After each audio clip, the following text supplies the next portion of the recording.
Hola, una pregunta que se hace con mucha frecuencia es ¿qué pasa con aquellas personas que no conocen a Dios? ¿Qué ocurre con estas personas? ¿Dónde van? ¿Van a ser también juzgados de igual forma que aquellos que sí conocen a Dios? ¿Qué pasa? ¿Qué va a ocurrir con estas almas?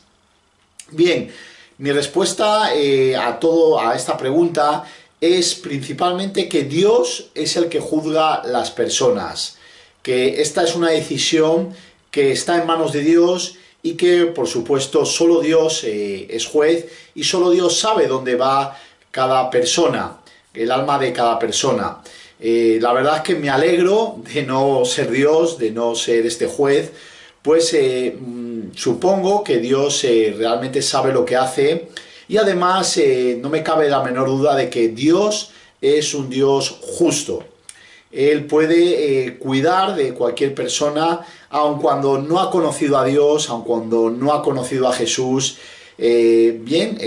Tal persona será juzgada muy probablemente, y eso sí lo dice la Biblia en Romanos 2, del 5 al 16, por su conciencia.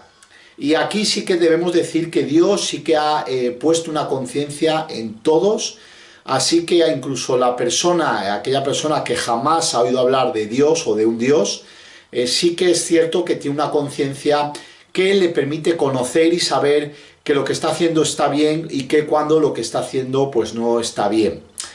Sí que debo de decir también que la única certeza y la esperanza que todos sí tenemos es que la salvación viene por Jesucristo.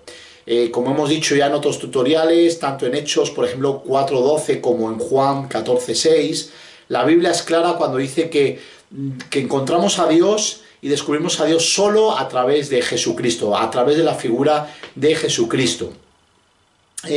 Así que digamos, la responsabilidad que nosotros nos compete es básicamente llevar a la gente a Dios, es decir, predicar las buenas nuevas, hablar a la gente sobre Jesucristo, sobre lo que hizo, sobre el Evangelio y sobre todo principalmente cómo Jesús pagó su vida, dio su vida por nosotros en la cruz.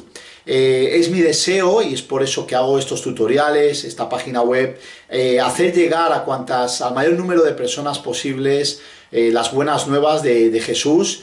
Es por lo que hago todo, realmente pues no me importa pues el tiempo, el sacrificio, el dinero que pueda costar, siempre y cuando se pueda llevar a mucha gente las buenas noticias de Cristo. Estamos ahora en periodo de Navidad y es verdad que desgraciadamente se ha desvirtuado mucho y lo que era un mensaje de amor, un mensaje de generosidad, un mensaje de sacrificio, un mensaje de poner los intereses de los demás primero, un mensaje de amor al prójimo, al final se ha convertido en una fiesta pues de consumo, de gasto, etcétera, etcétera.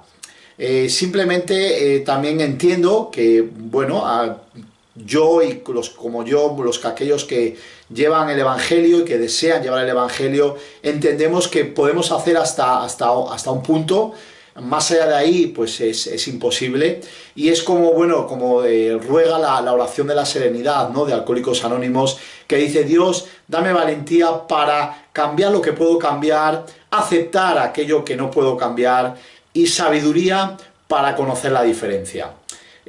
También quiero concluir diciendo que aunque es verdad que mucha gente puede ser que no conozca a Dios, sí es cierto que hoy día, dado los medios de tecnologías que tenemos, como internet, como la televisión, bueno, pues con los social media tan famosos, es raro la persona que no ha conocido o no ha oído hablar de Jesús.